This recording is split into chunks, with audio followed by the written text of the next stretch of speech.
Namaskar and welcome to this show.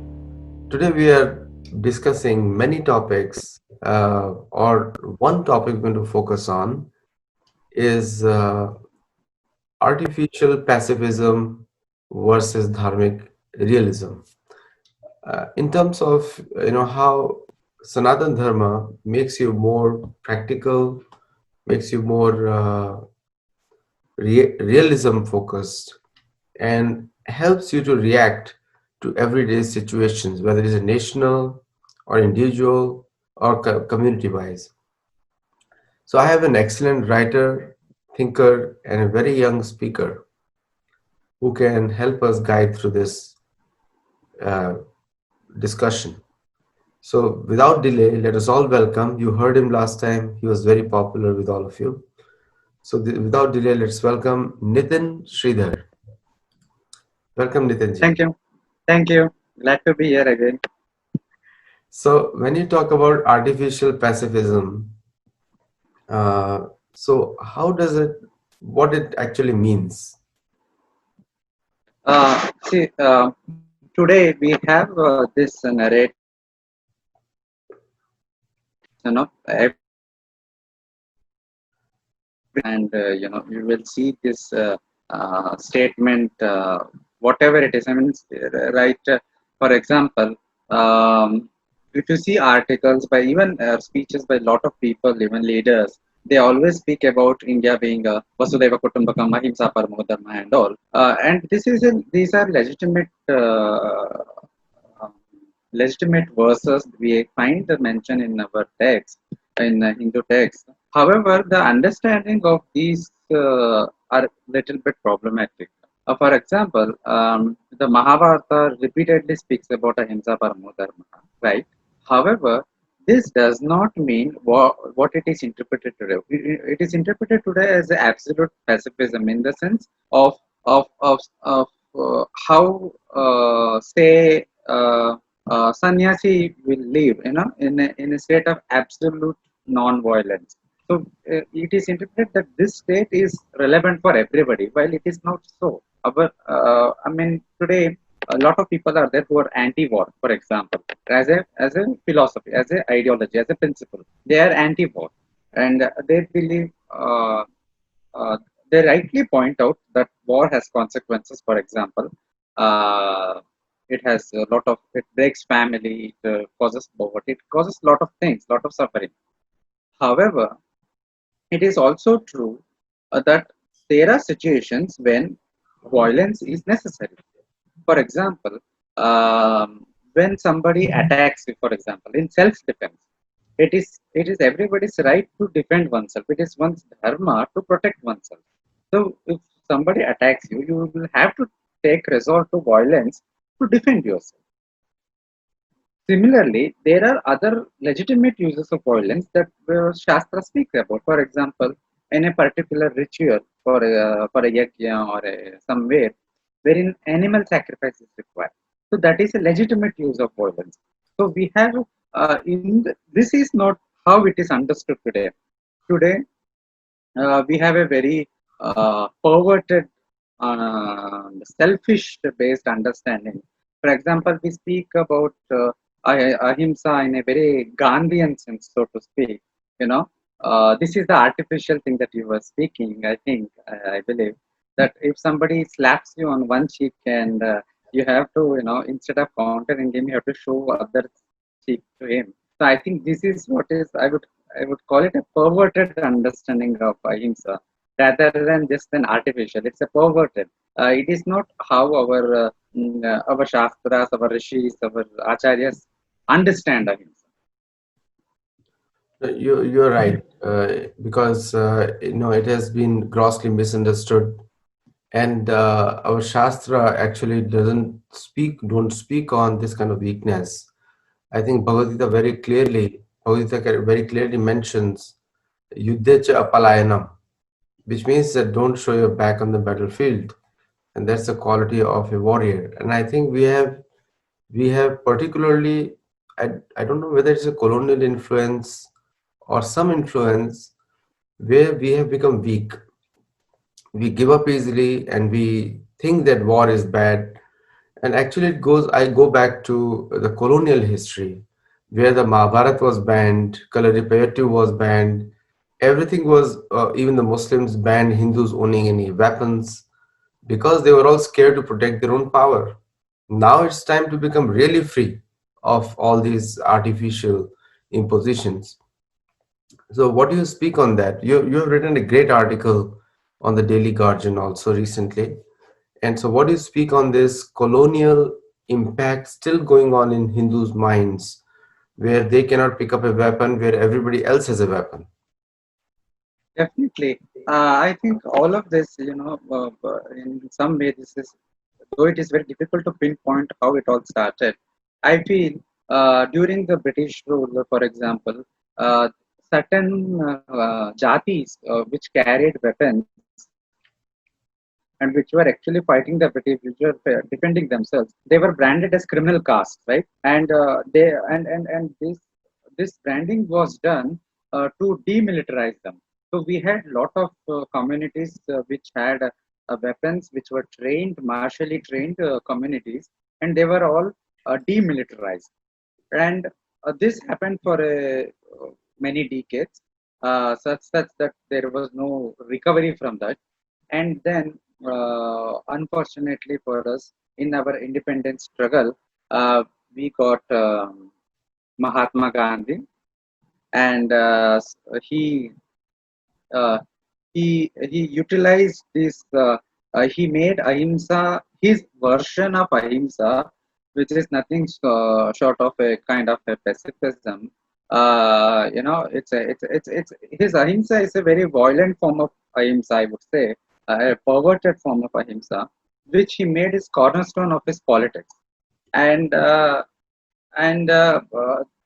post independence, we have continued with this perverted understanding because in education, see, just open the school textbooks. From the very small age, you get to read how Mahatma Gandhi uh, freed our country, how we fought our independence through non-violence, through no violence. And I think the narrative is skewed. Whole narrative is uh, does not actually reflect the reality. See, you have chapters after chapters on Gandhi, but you don't get to hear about our revolutionaries. Perhaps a paragraph at best on Subhash Bose, on Bhagat Singh, and all those people.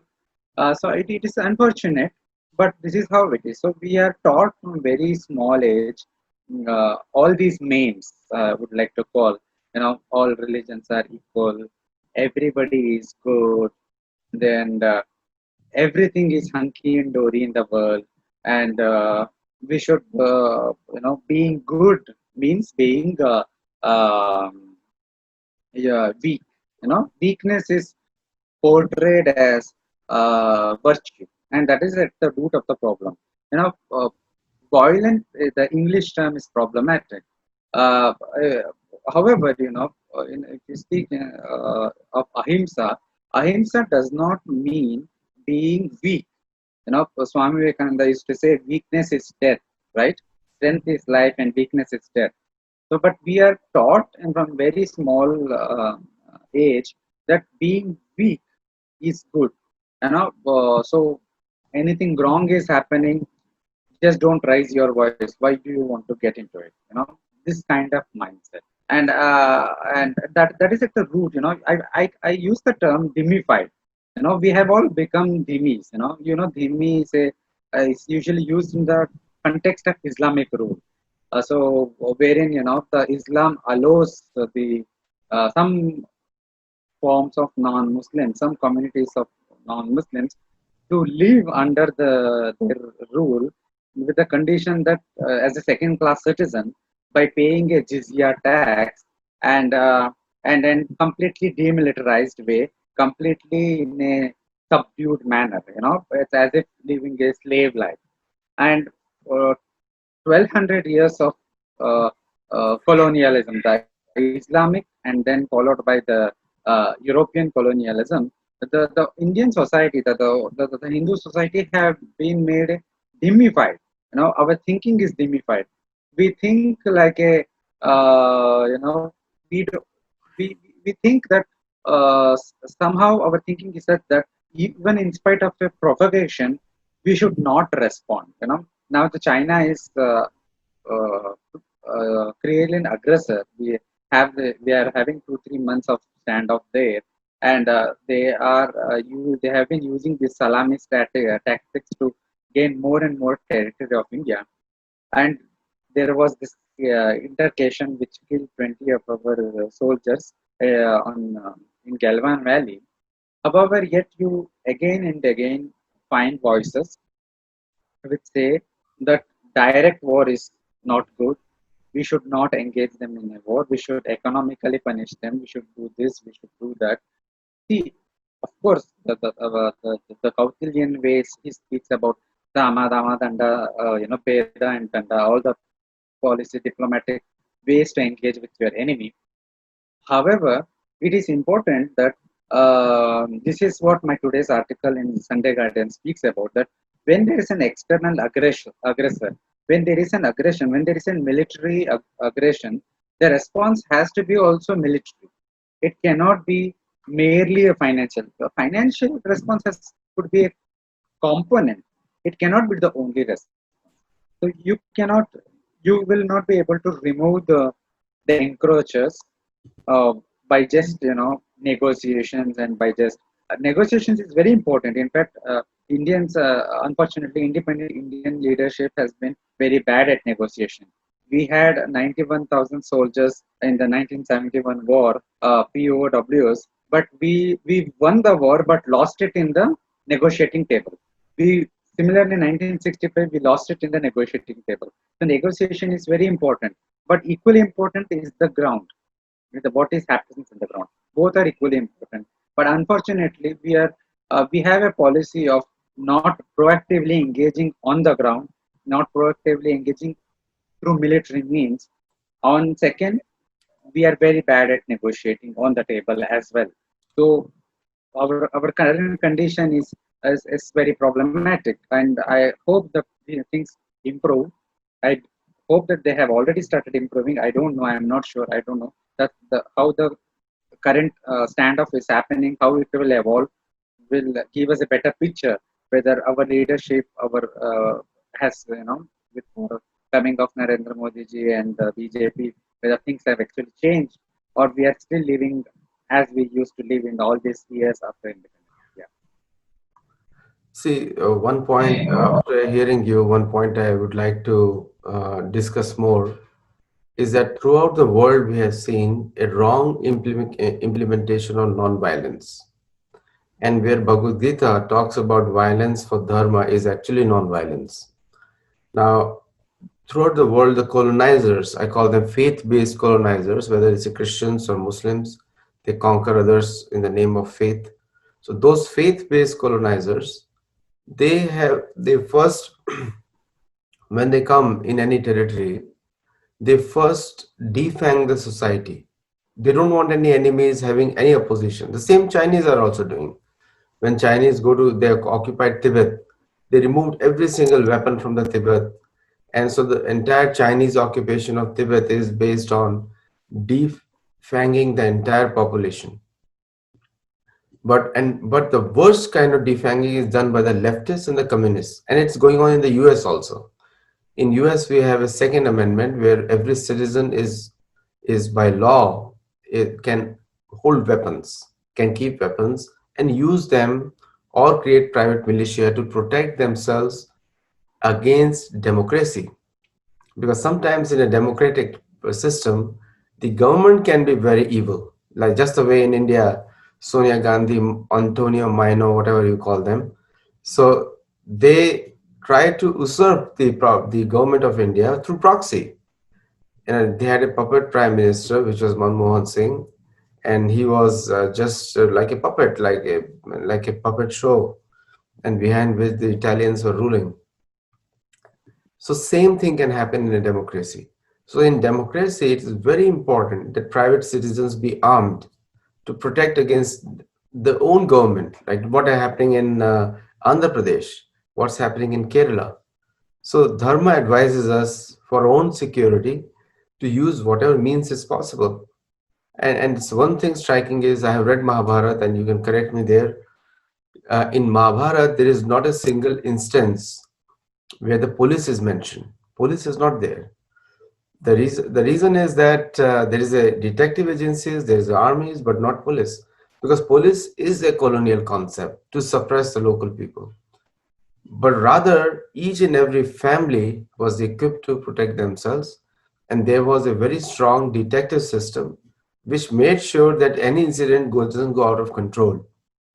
So the Raja was aware of, at the local level, was aware that what's happening through the intelligence inputs, and would take proactive action through the judges and through the secret service. So please, this is what I want you to comment on. The weakness is induced, and this is going on in the US also. They want to remove the guns because the moment guns are gone and the moment the weapons are gone, the ordinary citizens are helpless. Yes, definitely. I think the Hindu leadership has has till now not understood how our enemies, how our civilizational enemies or competitors, you can say if you don't like the word enemies, whatever it is, they work. I mean that is the main thing. So we, for example, um, how, look at Christian history. The Christianity, the conversions and all, they speak about spreading love, being religion of love, and spreading love everywhere, and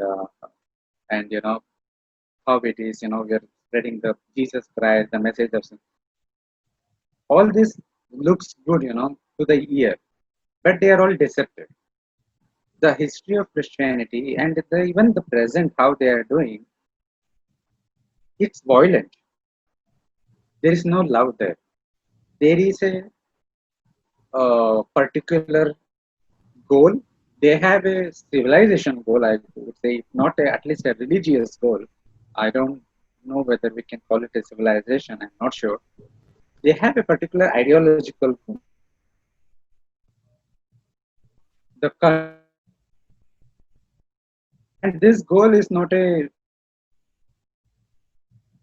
1 year, 2 years, hundreds of thousands valid until you achieve it.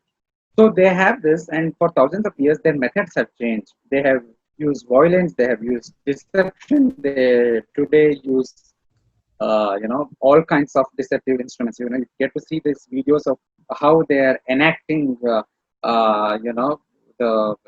enacting people by power of Jesus and all those nonsense. So this is love is a deception. Swami Dayananda Saraswati of Asha Vidyapura rightly notes. Conversion is what. Similarly, you see the left, everybody using a deception. Is doing that. Now, force, benevolent ideology, and use this to deception to fulfill their own hidden agenda. What we do, what the done previously, yes, we did we did oppose the invaders. We fought well. We were brave. Let's not take away. Thought process is we take others at their face value. And who are going around as the truth. All religions are speak same. So this is at the heart of this. Believing the deception as in any common Hindu, any apolitical people, they don't want to discuss uh, problematic issues. Say in India with coronavirus, right? In India, they don't want to discuss the tablighi aspect of it because they all all communities have some bad apples. Let's not discuss. Same with the terrorism. Terrorism has its own bad apples. Let's not discuss, right? So this is the Hindus have brought up by our education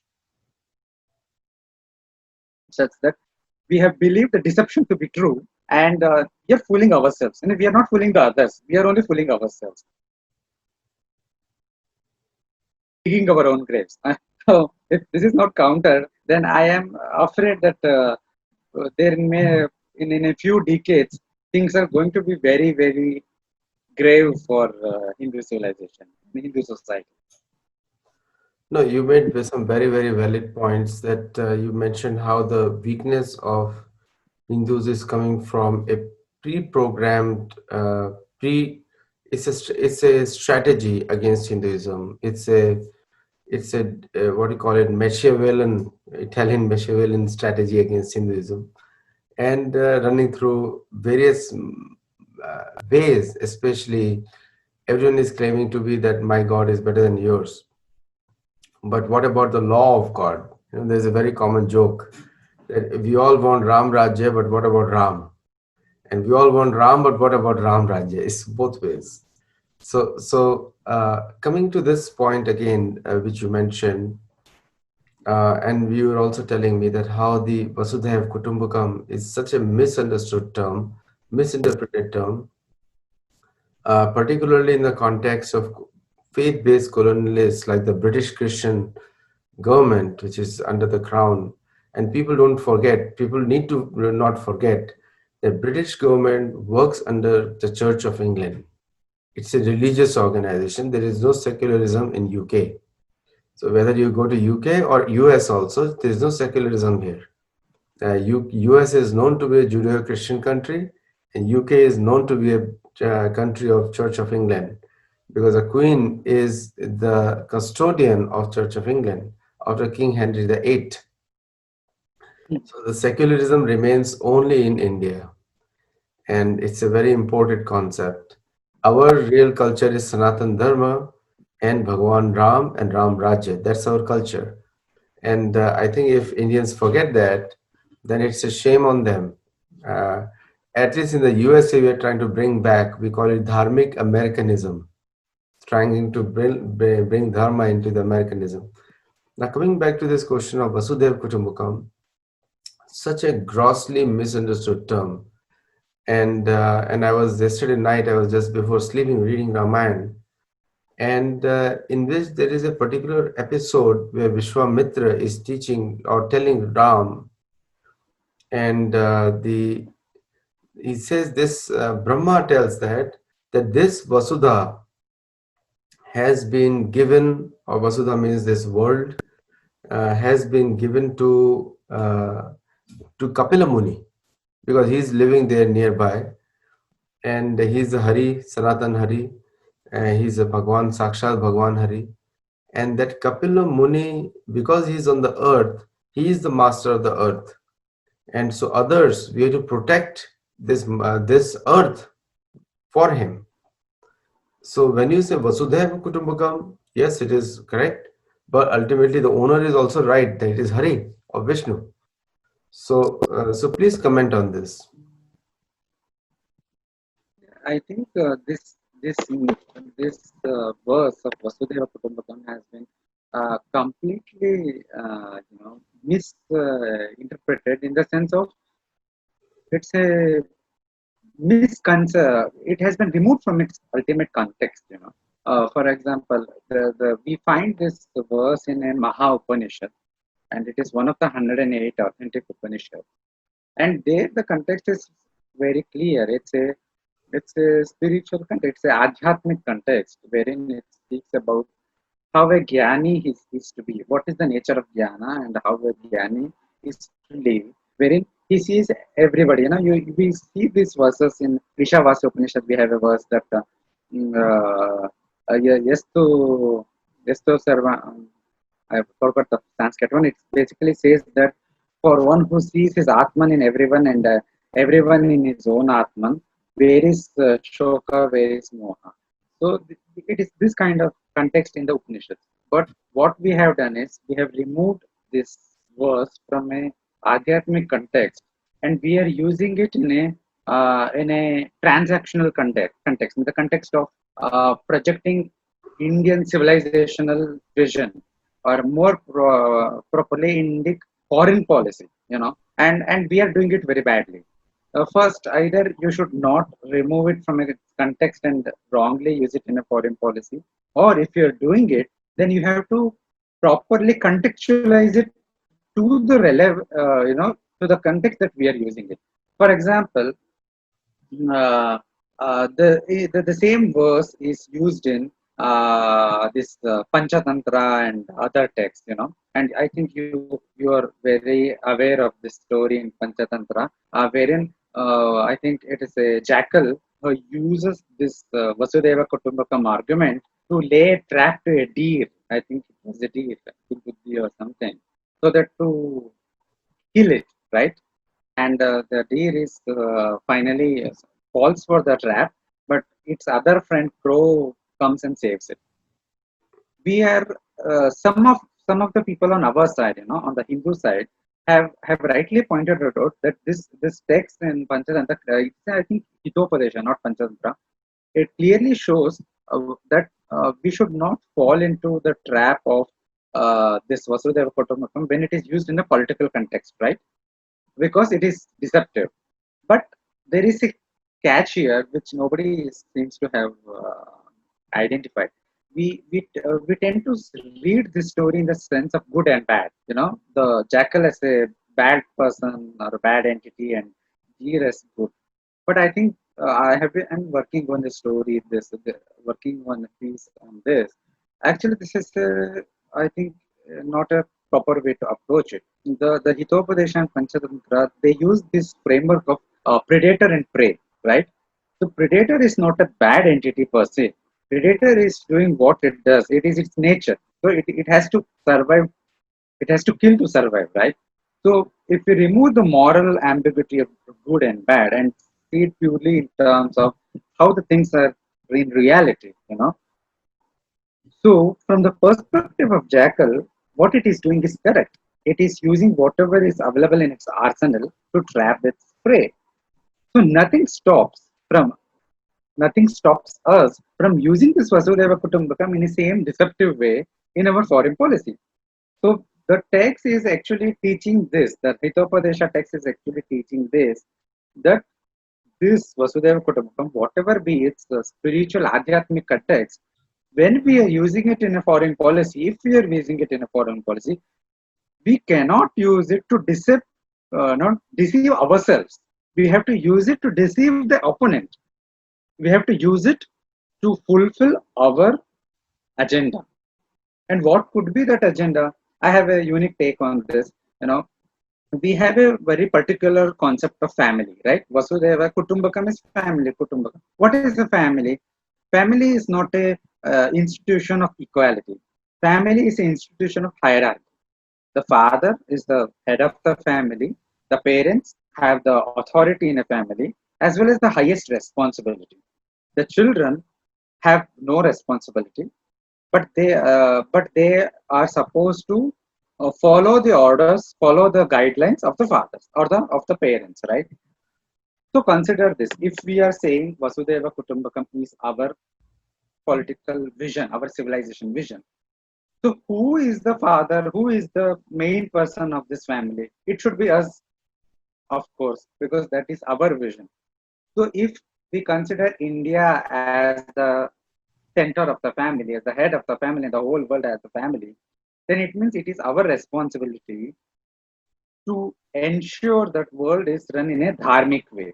So what Yes. does it mean in the reality is we have to do samadana, veda, danda, whatever means necessary to reclaim our position, to reclaim our position as a superpower, reclaim our position as a Vishwaguru, to to to dictate how the world runs, and even including punishing the bad child.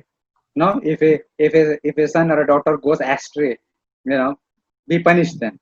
So we need to punish the countries like Pakistan, for example. I mean, this is my interpretation. I think that this is necessary because these these verses, these idea seeds, I call them in our Shastras, they're uh, they have been given in abstract manner for this very reason, because they're open to interpretation. But problem with interpretation is we need to interpret it by keeping the context of the text and its relevance in mind. We cannot use it to disempower our own self. I mean, that is suicidal, right? That is what we are doing it in a suicidal way, using a spiritual interpretation for a political purpose, and that is where we are going wrong. I mean, we have been taught to think this way. Again, I would say that we have been trained to pre-programmed, the word you use, we have been pre-programmed to oh, derive a spiritual thinking, spiritual ideas, and misapply it to political situations, transaction situations, our everyday situations. We need to be very clear how we are applying it.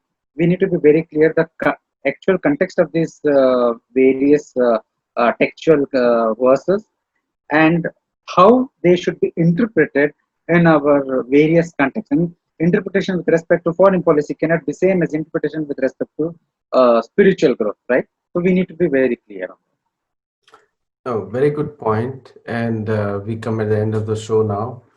And very, very good points, very insightful. And I think how we have to change the way we look at our scriptures, especially Vedic scriptures. So, Vedic scriptures give us strength, they don't make us weak. And the weakness that we see in our outlook towards other countries and our responses is due to ourselves, not due to the scriptures. So, better start reading them and making your own call on based on reading that. And another myth I want to bust is some people say that Mahabharat we should not keep at home. I would say Mahabharat you should keep at home, read it every day. It actually removes all the clash, doesn't create it. So definitely. I mean, I did not realize that this taboo, I mean, this is prevalent across India. I thought this is very limited to my I have also heard when growing up this, and I thought this is very South Indian idea, but I think this is widely spread in India. I don't know when it started being spread like that. It's unfortunate because Ramayana appeals to the heart. It gives the strength of heart, but it is Mahabharata that gives sharpness to the mind. It is Mahabharata that creates all these discussions. It shows that life is not black and white. It is lots of shades of gray, and we need to take our stand by it's Mahabharata is beautiful. It's wonderful, and I in completely 19 agree on this. in 1900s, beginning 1900s, it was the British propaganda to don't keep any war material in the house.